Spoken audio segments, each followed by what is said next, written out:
In this part, we will discuss variations from Mendel's principles. But ये सब बातें करने से पहले हमें ये पता होना चाहिए कि लोकस क्या होता है. Locus is nothing else but position of a gene on a chromosome. कोई क्रोमोसोम है, उसके ऊपर किसी पर्टिकुलर जीन की लोकेशन क्या है, वो कहाँ पे लोकेटेड है, उसे हम लोकस कहते हैं. सपोज हम एक वन पेयर ऑफ क्रोमोसोम की बात करते हैं.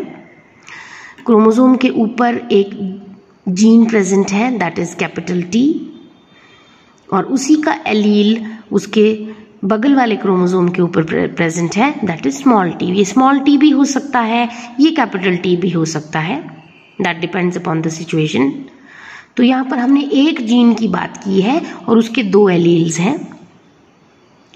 तो जब ये जीन्स आपस में इंट्रैक्शन करेंगी, means the genes present on the same pair of chromosome, उस इंट्रैक्शन को हम बोल देंगे इंट्रा एलीलिक या इंट्राजेनिक इंट्रैक्शन. अब दूसरे केस में we have taken two pairs of chromosomes.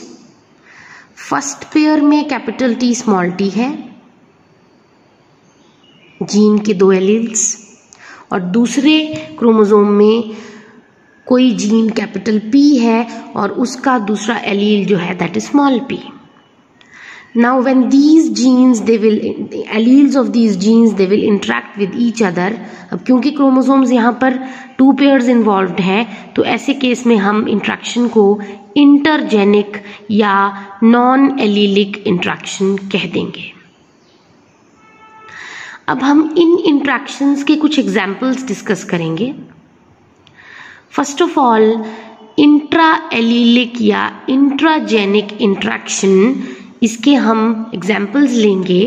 They are two examples. First example is that of incomplete dominance. Incomplete dominance को हम ब्लेंडेड इनहेरिटेंस भी बोलते हैं.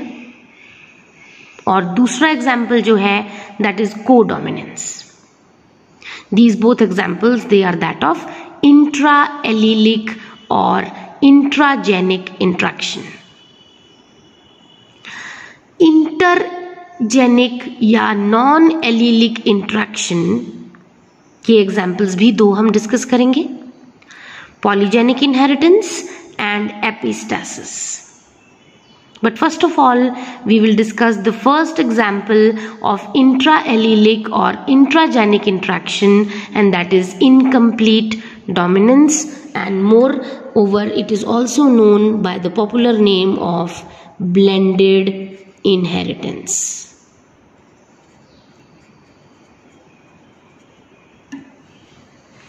So, incomplete dominance को हम सबसे पहले डिफाइन करते हैं.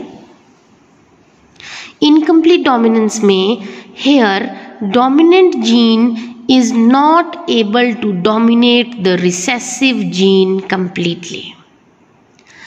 अभी तक हमने जो पढ़ा है, हमारा प्रीवियस नॉलेज जो कहता है, वो ये कहता है कि डोमिनेंट जीन जो होती है वो रिसेसिव जीन के प्रभाव को, इफेक्ट को नलीफाई कर देती है.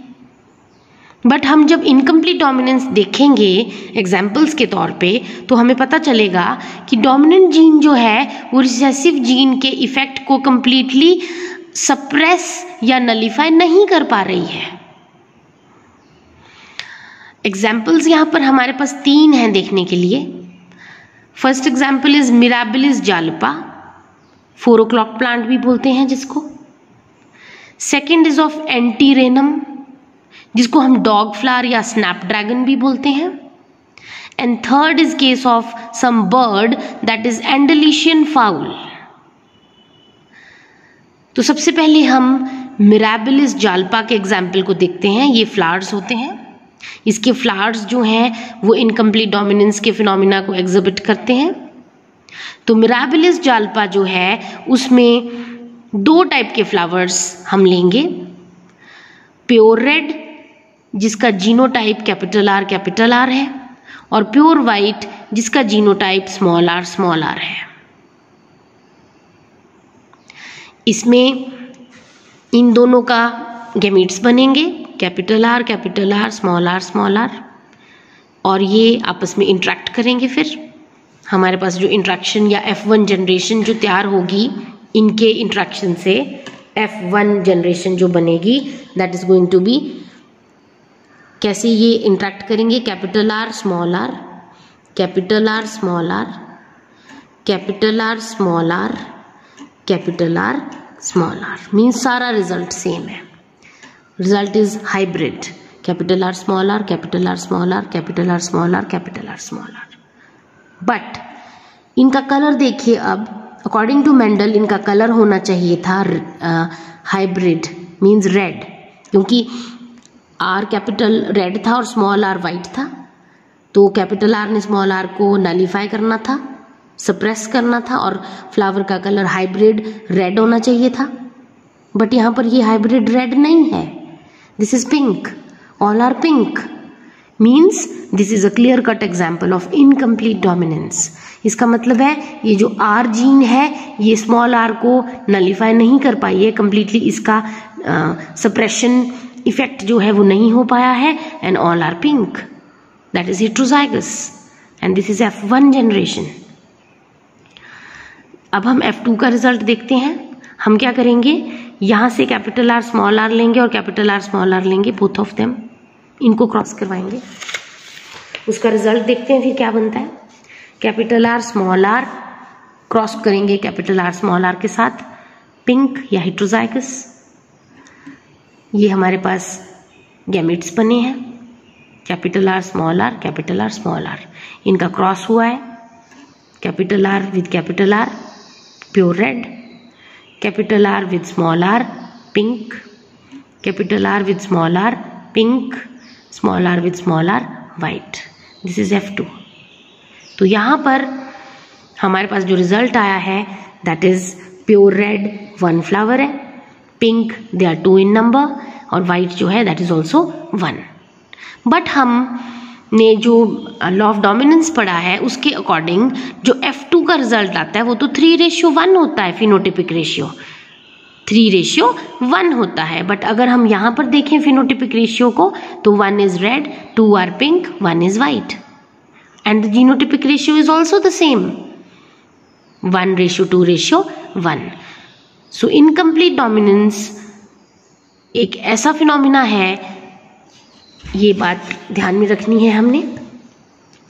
इनकम्प्लीट डोमिनेंस में phenotypic and genotypic ratios are the same, और अगर ऐसा कहीं ऑब्जेक्टिव क्वेश्चंस में आए तो that is a clear cut example of incomplete dominance. उसके बाद हमने जो सेकेंड एग्जाम्पल यहाँ पर इनकम्प्लीट डोमिनेंस का डिस्कस करना है दैट इज ऑफ एंडलेशियन फाउल। ये बर्ड्स होती हैं और इनमें भी 2 कैटेगरीज हैं। एक टाइप की बर्ड का कलर ब्लैक होता है that is dominant, capital B, और दूसरी जो है that is white, small b। इसके गैमीट्स बने कैपिटल B, स्मॉल b।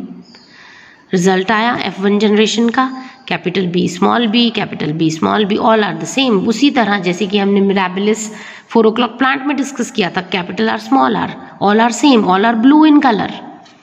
अब यहाँ से 2 F1 जनरेशन के फाउल्स को हमने लिया, ब्लू कलर के थे जो, और उनके गैमेट्स बनाए, these are gametes, capital B, small b, ये रिजल्ट आया।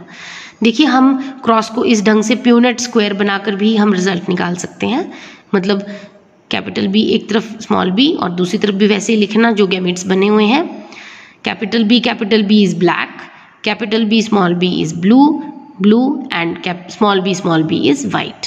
Again the phenotypic ratio is 1 black, ratio 2 blue, ratio 1 white. Blue variety और सॉरी जो जीनोटिपिक रेशियो है वो भी सेम रहेगा, 1:2:1।